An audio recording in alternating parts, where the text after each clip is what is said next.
पिछले 7 दिनों से इंदौर के केंद्रीय जेल में कैदियों के बीच कथा का आयोजन किया जा रहा था। इस कथा में बड़ी संख्या में कैदी भी शामिल हुए थे और जमकर भजनों पर नृत्य भी कर रहे थे। 7 दिन बाद रविवार को इस कथा का समापन हुआ। भागवत कथा में भगवान विष्णु की विभिन्न कलाओं के बारे में कैदियों को जानकारी दी और किस तरह से उन नियमों का पालन करते हुए एक अच्छा जीवन जिया जा सकता है, इसके बारे में भी बताया गया। भागवत कथा में भगवान विष्णु की विभिन्न कलाओं के बारे में कैदियों को जानकारी दी और किस तरह से उन नियमों का पालन करते हुए एक अच्छा जीवन जिया जा सकता है, इसके बारे में भी बताया गया। केंद्रीय जेल में हर साल भागवत कथा का आयोजन किया जाता है।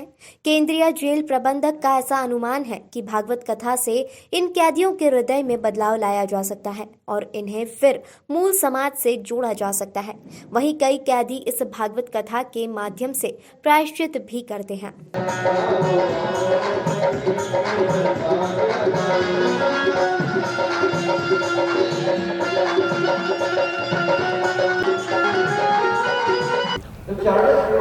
आज श्रीमद् भागवत कथा का आज अंतिम दिवस है और आज कथा हमारी संपन्न हो जाएगी।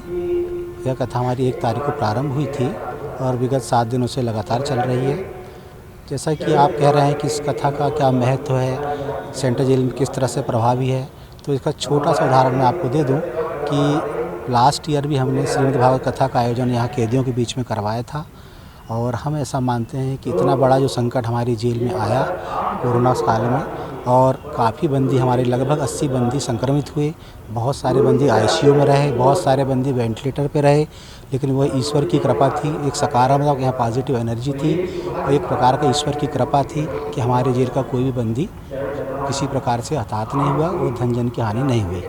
दूसरी बात जो बात कहना चाह रहा हूँ मैं कि जेल के अंदर भागवत कथा कराने का मुख्य मकसद ये है कि यहाँ जितने भी लोग रहते हैं, अपराधी रहते हैं, कैदी रहते हैं या व्यक्ति रहते हैं, कहीं ना कहीं किसी न किसी प्रकार की नेगेटिव सोच, नकारात्मक सोच के साथ इस जेल में आते हैं, तो उनकी सोच को परिवर्तित करने के लिए और पॉजिटिव एनर्जी इस वातावरण में विकसित करने के लिए इस प्रकार के धार्मिक आयोजन कराए जाना आवश्यक है, ऐसा मैं मानता हूँ।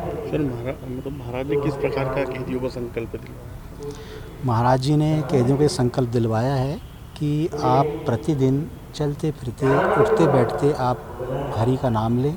यदि हो सकता है तो आप माला का जाप करें और एक एक अपराध जो आपकी एक एक आदतें हैं, जो बुरी आदतें हर इंसान में होती है, स्वाभाविक है कि हर व्यक्ति सर्वगुण संपन्न नहीं होता है, व्यक्ति में कुछ कमियां होती हैं, कुछ बुरी आदतें होती हैं, तो जिसमें जो बुरी आदत है वो अपनी एक एक बुरी आदत छोड़े।